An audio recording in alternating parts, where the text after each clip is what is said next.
Bibimbap is probably one of the most well-known and beloved Korean dishes to many people. Even if people do not know anything about Korea, it's not too difficult to find people who had bibimbap.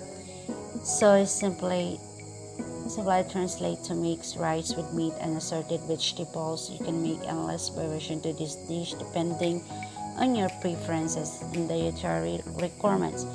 More traditional and authentic versions of bibimbap are made with raw beef and raw egg yolk along with other vegetables, but in meantime in their lives. So next, for the ingredients.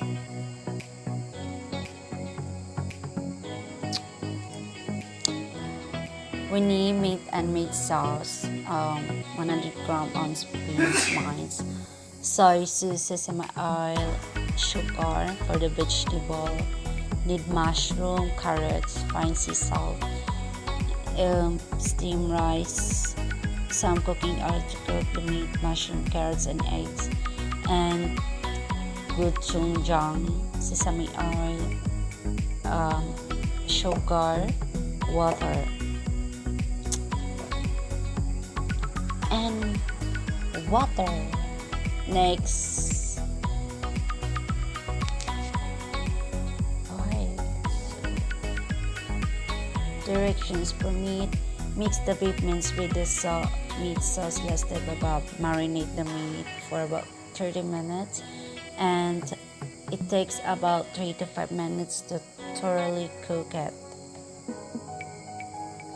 So as you can see in these pictures, then mix the bibimbap sauce ingredients in a bowl. Spinach and bean sprouts per link recipe.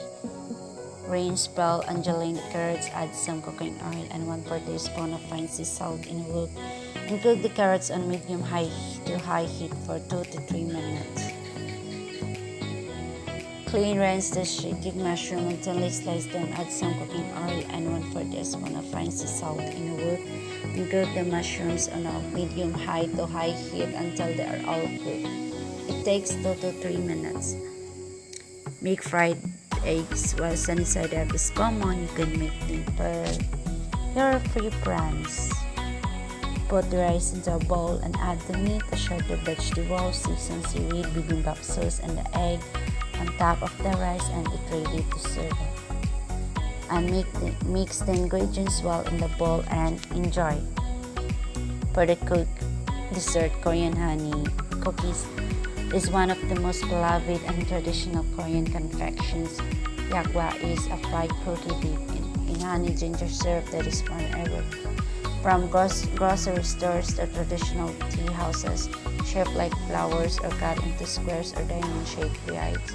These treats are very sweet and often serve as a dessert rather than being eaten as an everyday snack, although a recipe does require time and patience. On some scale, when frying and soaking the cookies, the effort will greatly be compensated when you sit down and take a bite of those wonderfully chewy cookies because it traditionally served. For the ingredients, for the cookie dough, we need flour, sesame oil, honey, water, and for the syrup, rice, malt syrup, honey, ginger pulp and thinly sliced, vegetable oil. For serving, 1 cup pine nuts that is chopped, and tablespoon toasted sesame seeds. Steps to make the dough, then gather the ingredients. Place the flour in a large bowl. Add sesame oil and mix by hand, rubbing the flour between your hands and fingers to combine. In a separate bowl, whisk the honey, stick, and water together. Add the liquid ingredients to the flour mixtures and knead gently with your hands to form a dough. Wrap the dough in a plastic wrap and set aside for 30 minutes. On a flour surface, roll out the dough to 1/2 inch thick. Cut the dough into 1-inch strips to make diamond or rectangular shapes or flower shape. You have at hand a Yakgwa pan exclusively made to shape these cookies. With the help of a fork or toothpick, Pierce a small hole in the center of each cookie and set aside. Make the syrup, gather the ingredients. Place the rice, malt syrup, honey, and ginger in a saucepan over medium heat. Bring to simmer and then remove immediately from heat. Carefully pour into a rectangular dish or glass baking pan. Fry the jagwa. Place a sturdy, flat-bottom fryer or saucepan into the stove. Add enough oil for frying at least 2 to 3 inches. Heat over medium heat until the oil temperature is 212. In small batches, wrap pastries in oil and fry gently, turning them until they puff and float above 45 minutes. Raise the heat of the oil to about 300 and continue frying until the chocolate turns golden brown. With the help of a slotted spoon, remove the chocolate from the oil and place them into the ginger syrup. Repeat the frying process with the remaining cookies, being careful to allow all cookies to go through the two oil temperature stages. When you're done frying one batch, you need to allow the oil to condense.